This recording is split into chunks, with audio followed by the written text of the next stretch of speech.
que ele foi o último profeta a profetizar sobre essa diáspora, foi Jesus, quando Jeremias profetiza, mas ele também profetiza o retorno, que essa é a questão do vale dos ossos secos. Porque a questão hoje aqui nessa aula a lição é sobre o vale dos ossos secos, né?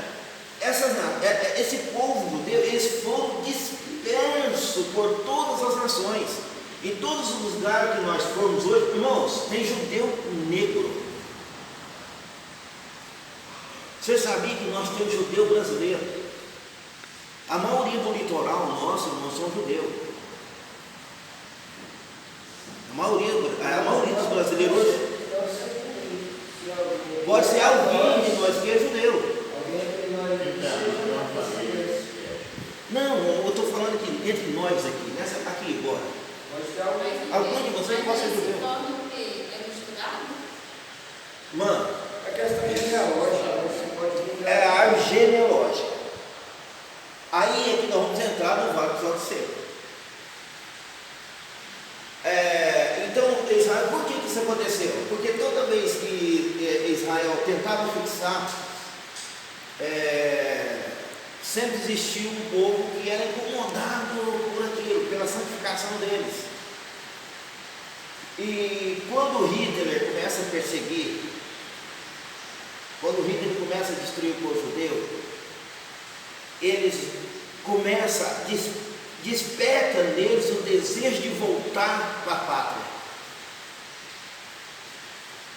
Aí eles começam a orar a Deus para que eles voltassem para a pátria deles.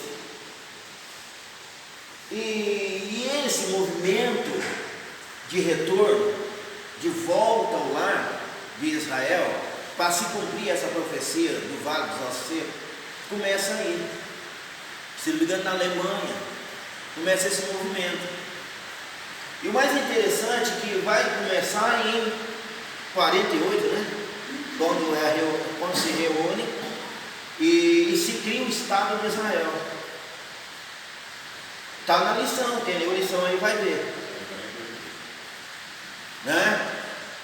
Houve algumas abstenções, 10 abstenções, 10 contra e a maioria a favor de criar um Estado de Israel. Qual era o impasse, irmão, da criada do Estado, do país de Israel? É porque começaram a voltar aos poucos para a sua terra natal. Quando eles chegam lá, quem está morando lá? O pessoal daquela região, os árabes. E aí começou a ter conflito. Houve a necessidade da intervenção da ONU. Quem era o presidente da ONU na época? Quem encabeçou essa negociação? Um brasileiro. Ele fez de tudo para que o Estado de Israel fosse reconhecido. Ele fez de tudo e ele conseguiu, com o esforço dele, convencer. A hora que ele viu que havia quórum suficiente para que ele pudesse levar em pauta para ser votado, e aí ele levou e foi aprovado com a maioria dos votos, né? E aqueles que ficaram em cima do muro se abstiveram. E foi criado o Estado de Israel. E aí eles retornaram, começou o retorno de Israel. Só que eles não sabem que a palavra de Deus, ela é uma profecia, não é só para o judeu, é para todo Israel. Por quê, irmãos? Os judeus são israelitas, mas os israelitas não são judeus. Nem todo Israelita é judeu.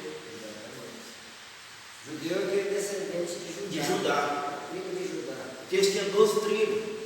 Então o judeu é o descendente de Judá. Aí eu dei Naftali. Lembra quando Benjamim, Jacó, agora você vai chamar de Israel, os descendentes de Israel, que é Jacó, são os israelitas. E dentre os tais está a tribo de Judá. Então, assim, essa diáspora aconteceu, e desde então, irmãos, que houve essa esses conflitos, então volta praticamente o povo judeu, porque o povo judeu manteve as suas raízes. E Israel, quando eles foram dispersos, e eles foram primeiro que a parte sul, né? A parte norte foi dispersa primeiro.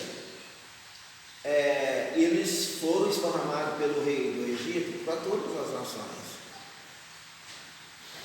Eles esparramou, eles foram expulsos da terra e foram levados os samaritanos para lá. E o samaritano que habitou aquele lugar. Né? Quem que era o samaritano? Era um povo que vieram de outra região, e ali houve uma mescla com os israelitas desviados, e houve ali uma que a irmã falou aí de meio sangue. Então, por isso que os judeus não se comunicavam com os samaritanos, porque eles não consideravam eles israelitas, porque eles eram meio sangue. E a palavra deles não aceitava esse tipo de coisa. Isso era por causa da mesmo. Então, assim, agora, o que os irmãos entenderam quando eles morreram aí sobre o vale do Acê? O que os irmãos imaginam? Porque a gente já viu tanta mensagem, né, sobre o vale do Acê. Vamos entrar na lição para que os irmãos possam entender. Eu quero ler aqui Ezequiel 36, o versículo que eu citei.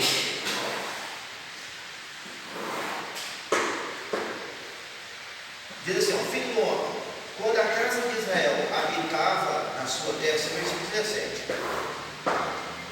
então a contaminaram com os seus caminhos e com as suas ações, como a imundícia de uma mulher em sua separação, tal era o seu caminho perante o meu rosto. Versículo 18 diz assim, derramei depois o meu furor sobre eles, por causa do sangue que derramaram sobre a terra e dos seus ídolos com que a contaminaram.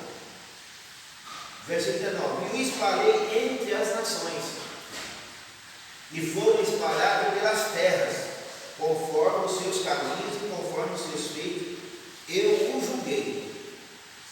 E chegando às nações para onde foram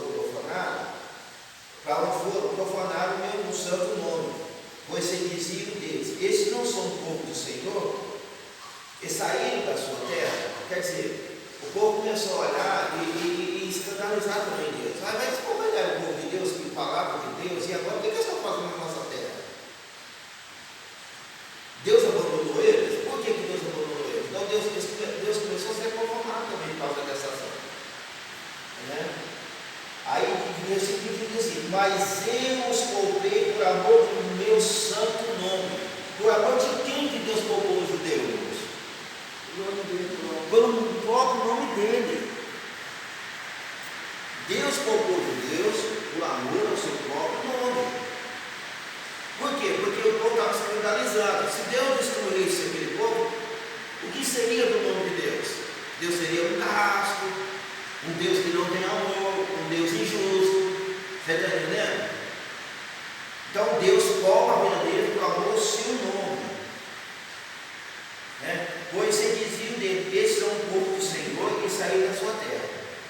Aí versículo 21, mas eu os poupei por amor do meu santo nome, que é a casa da reprovação entre as nações, como que foi.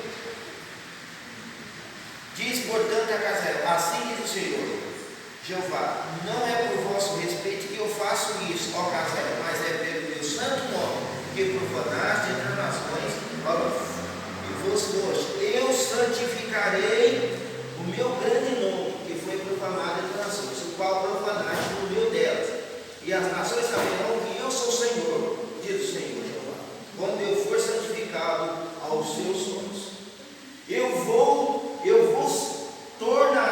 Eu vos tomarei. Jesus está dizendo assim, Deus está dizendo assim, eu não vou trazer vocês, eu vou tomar vocês dentre as nações. Há uma promessa incondicionada. Poderia eu ler esse 24?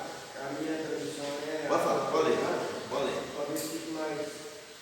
o versículo 24, o pastor leu, Deus diz, na Bíblia, na tradução dele, eu os tomarei, diz, eu os tirarei do meio da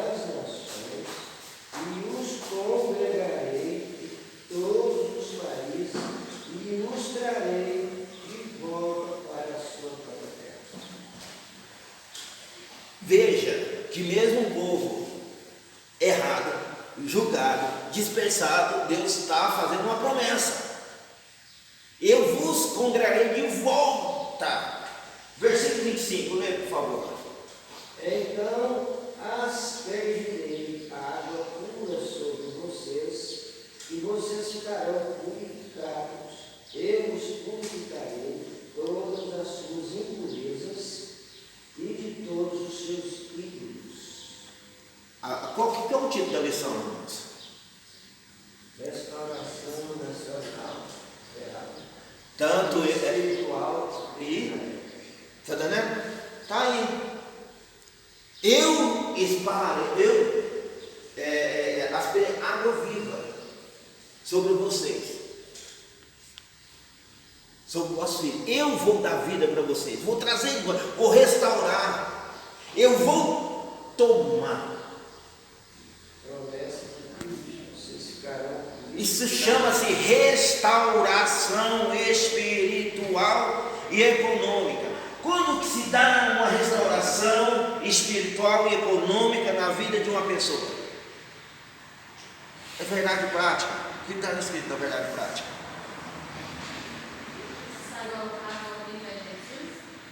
Verdade prática, está escrito, o que está escrito na verdade A prática? chamada divina à restauração tem a ver com o restabelecimento espiritual e social de quem se arrepende.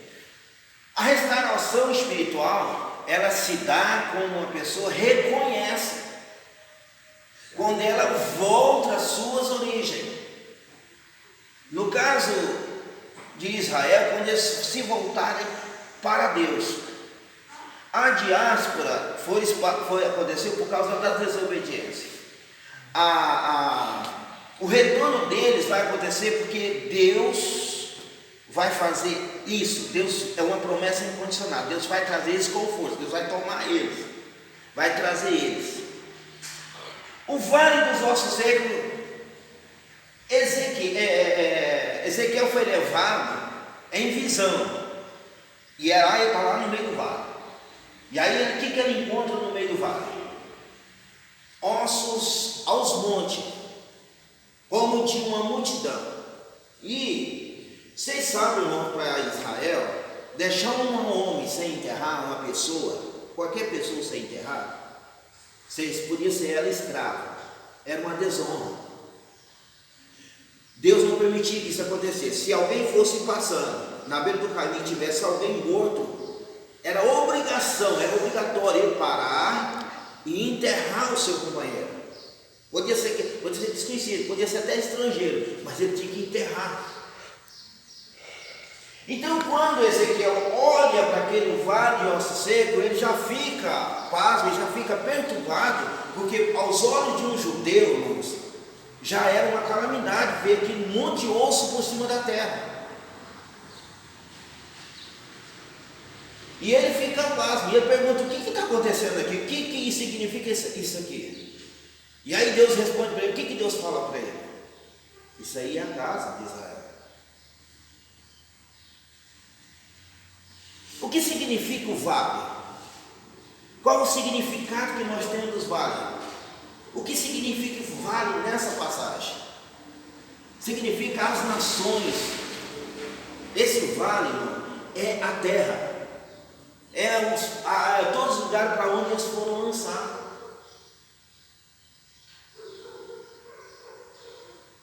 Então Israel estava morto. E a Bíblia vai dizer em algum salmo, fala sobre isso, que ele estava, até os ossos dele estavam secos por causa do pecado. Mas quando o profeta ele anda nesse lado, né, do vale dos quatro, Ele começa. Então ele pode ver. E aí aquele vale ele representa o mundo. Aí os ossos representam todo o Israel espalhado pelo mundo inteiro. E aí, você ia falar alguma coisa? Não? E aí quando o povo de Israel, quando Ezequiel começa a olhar, aí Deus fala assim: pode porventura esses ossos reviverem? Aos olhos humanos, irmãos, há condição de você chegar assim num cemitério e a prefeitura chegar lá assim, arrancar todos aqueles ossos que estão lá e pôr todos eles em cima de cada tubo, pôr o saco do osso ali em cima e rasgar o saco, cada família, chama a família de todos os representantes daqueles mortos que ali estão, e chega lá e fala, vocês se viram com esses ossos aí. Aí você olha para aqueles ossos ressecados, tem osso lá com 30, 40, 50 anos, já morto ali, ressecado. Aí você olha assim, há esperança, irmãos, quando você olhar para esses ossos? Não. Tem irmão, pode viver. Imagina para vocês verem, essa era a visão de Ezequiel. E a Bíblia diz que eles estavam tão bagunçados que eles estavam todos misturados. Imagina você, a perna do Joãozinho estava aqui, a cabeça estava lá do outro lado, a da Marinha estava de lá e o outro estava todo bagunçado. Aí Joãozinho, Maria, Bertão, tudo bagunçado. Cada osso juntou o seu osso. Se fosse ter que falar, o ser humano separar aqueles ossos, levaria dezenas de anos ainda com DNA, para separar osso por osso com o seu próprio corpo através de DNA. Hoje, com a nossa tecnologia que nós temos hoje, mas naquela época era impossível. Essa era a visão de Ezequiel. E aí Deus fala assim, e esse aí é o meu povo, o que eu santifiquei, o que eu escolhi. Irmãos, para de pensar, o que está acontecendo na nossa igreja hoje? Tem alguma diferença? Se você parar e fazer um paralelo, irmãos, a leitura bíblica, o texto áureo fala de Romanos. Quem é que vai restaurar Israel? A Bíblia é bem clara, é Jesus. É Jesus que vai. Então pode ver, irmão, que tudo isso são passagens que vão acontecer. O retorno de Israel já aconteceu, irmãos? Na sua totalidade, não. É parcial. Está acontecendo. Mas quando é, irmãos, que vai acontecer na sua totalidade? Aí você volta na aula passada, que nós estávamos conversando. Só tem um jeito, irmão. Quando o inimigo de Israel se levantar contra ele, o Gog. Porque aí, irmãos, eles serão caçados em todo o mundo, não é só lá em Israel, irmãos. Os judeus serão caçados em todo o mundo, irmãos. Ainda haverá essa perseguição, porque foi o que nós estudamos a aula passada. Mas aí todo mundo vai ser o quê? A igreja? A Bíblia fala do gentio. Se nós olharmos para Jesus é a oliveira verdadeira. Nós somos abrolho, ou seja, oliveira brava. Mas nós fomos enxertados. E aí Paulo, ele pregando, ele disse, vós sois Israel de Deus pelo coração. Nós fomos adotados. Então a igreja era adotada, ela é considerada um filho adotivo. E esse filho adotivo, ele é cordeiro com Cristo. O que quer ser cordeiro? Ele vai participar da herança de Cristo. Então Cristo é essa salvação para aqueles que o aceitaram, para aqueles que forem fiel. Todos os judeus serão salvos? Não. Porque se os irmãos olhar A ida do povo de Israel do Egito para Canaã, só entrou 2 dos que saíram do Egito com maioridade. Só Josué e Caleb. Os de maioridade que saíram do Egito morreram no deserto. Herdaram a promessa? Não herdaram.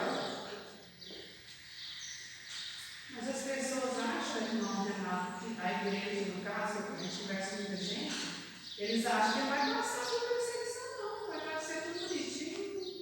Irmã,